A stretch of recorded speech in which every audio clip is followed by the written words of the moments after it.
সুপ্রিয় দর্শক, আসসালামু আলাইকুম। কেমন আছেন আপনারা? নিশ্চয়ই ভালো আছেন। আজকের ভিডিওতে আপনাদের সবাইকে স্বাগত জানাচ্ছি। আজকে আমি আপনাদের সাথে খুব ইম্পর্ট্যান্ট একটা টপিক নিয়ে আলোচনা করব, আর সেটা হচ্ছে ডেলিভারি ডেট সংক্রান্ত বিশেষ জরুরি কিছু তথ্য। তাহলে চলুন জেনে নেওয়া যাক সেগুলো কি কি।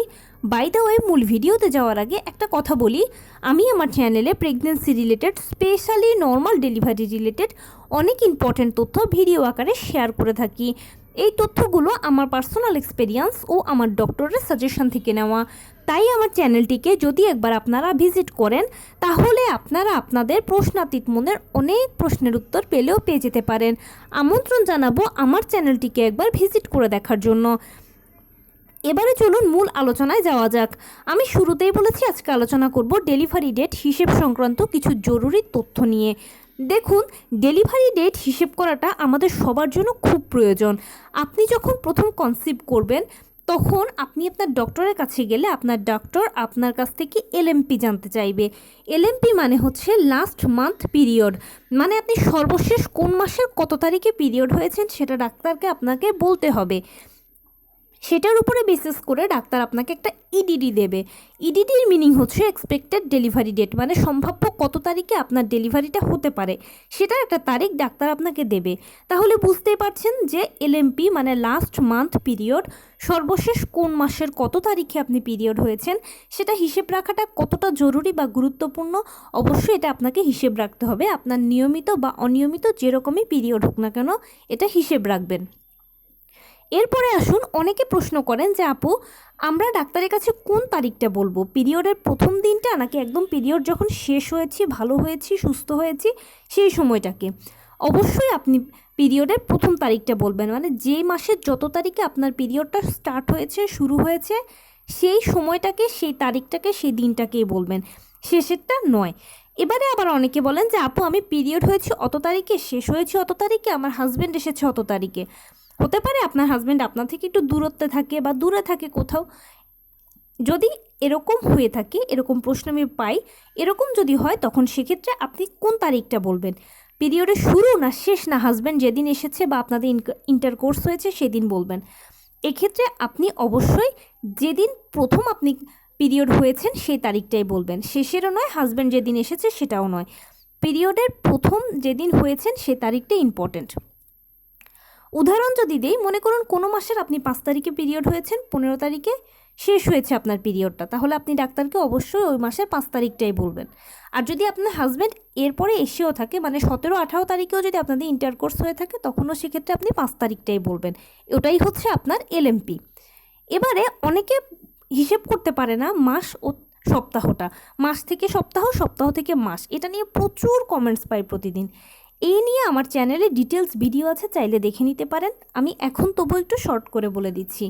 মাস বা সপ্তাহ, মাস থেকে সপ্তাহ বা সপ্তাহ থেকে মাস, এটা বের করতে হলে আপনাকে 4 দিয়ে গুণ বা 4 দিয়ে ভাগ করতে হবে, কেননা 4টি সপ্তাহ নিয়ে একটি মাস হয়। এভাবেই প্রেগন্যান্সি কাউন্ট করা হয়। তো ধরুন আপনার এখন 5 মাস চলছে, তাহলে আপনার কত সপ্তাহ সেটা কিভাবে বের করবেন? 5 দিয়ে 4কে গুণ করুন, 4 5 20, মানে 20 সপ্তাহ চলছে আপনার। আবার ধরুন আপনি জানেন যে আপনার এখন 20 সপ্তাহ চলছে, কয় মাস সেটা জানেন না, তাহলে সেক্ষেত্রে আপনি 4 দিয়ে 20কে ভাগ করুন, 4 5 20, মানে 5 মাস। আপনি একটা না একটা তো কিছু জানেন, যে আপনার হয়তো সপ্তাহ জানেন, না হয় মাস জানেন। এভাবে করে হিসেব করে নেবেন, হিসেবটা এরকমই। এবার যদি অনেকের 21 বা 22 সপ্তাহ আসে, তাহলে বুঝবেন যে 5 শেষ হয়ে আস্তে আস্তে 6-এর দিকে এগিয়েছেন। শুরুতেই বলেছি এটা নিয়ে ডিটেলস ভিডিও আছে, চাইলে দেখে নিতে পারেন। এবারে বলছি, অনেকে আমাকে প্রশ্ন করেন, যেটা সবচেয়ে গুরুত্বপূর্ণ, যে আপু একদম শেষ পর্যায়ে গেলে, মানে নবম মাসের পর থেকে অনেকে বলেন যে আমার হিসেবে 36 সপ্তাহ, ডাক্তার বলছে 37 সপ্তাহ। কেউ বলে আমার হিসেবে 38 সপ্তাহ, ডাক্তার বলছে 40 সপ্তাহ। আমি কোনটা ধরবো বা কোনটাকে হিসেব করব? অবশ্যই এই সময়টা বা এই হিসেবটা খুব গুরুত্বপূর্ণ, কেননা সিজারটা হচ্ছে প্রিপ্ল্যান। সিজারে ডাক্তার আপনাকে বলে দেবে অমুক দিন অমুক তারিখে আপনার সিজার, কিন্তু নর্মাল ডেলিভারির ক্ষেত্রে 37 থেকে 40 সপ্তাহের মধ্যেই কিন্তু আপনার ডেলিভারিটা হয়ে যাবে। তাই এ সময় সপ্তাহটা কাউন্ট করাটা খুব জরুরি বা গুরুত্বপূর্ণ। আর এক্ষেত্রে সবথেকে বেশি নির্ভরযোগ্য বা ভালো যেটা, সেটা হচ্ছে আল্ট্রাসাউন্ড রিপোর্ট।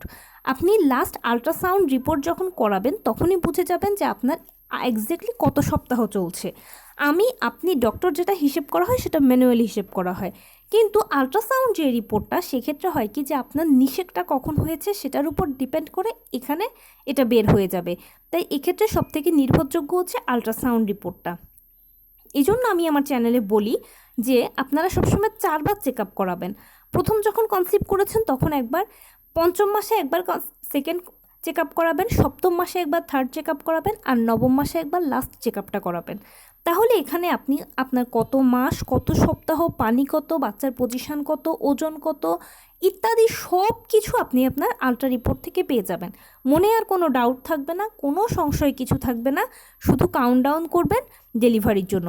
ডেলিভারি সংক্রান্ত plus normal delivery related huge video আমার চ্যানেলে আছে, যখন যেটা প্রয়োজন হবে একটু সার্চ দিয়ে দেখে নেবেন কষ্ট করে। তো এই ছিল আজকের ভিডিও, কেমন লাগলো বলুন। যদি ভালো লেগে থাকে ও হেল্পফুল হয়ে থাকে তাহলে প্লিজ লাইক, কমেন্ট, শেয়ার করতে একদম ভুলবেন না। আর সেই সাথে আমার চ্যানেলটিকে সাবস্ক্রাইব করার বিনীত অনুরোধ রইল। পাশে থাকা বেল আইকনটি ক্লিক করে দেবেন যেন আমি ভিডিও আপলোড করার সাথে সাথে আপনারা নোটিফিকেশান পেয়ে যান। যদি কোনো প্রশ্ন থাকে কমেন্টসে জানাবেন, আমি রিপ্লাই দেব। প্লাস যদি কোনো পরামর্শ থাকে যে কোন বিষয়ের উপরে ভিডিও বানালে আপনারা উপকৃত হবেন সেটাও জানাবেন, আমি আপনাদের পছন্দের সর্বোচ্চ প্রায়োরিটি দেব। ভালো থাকবেন, সুস্থ থাকবেন। আসসালামু আলাইকুম।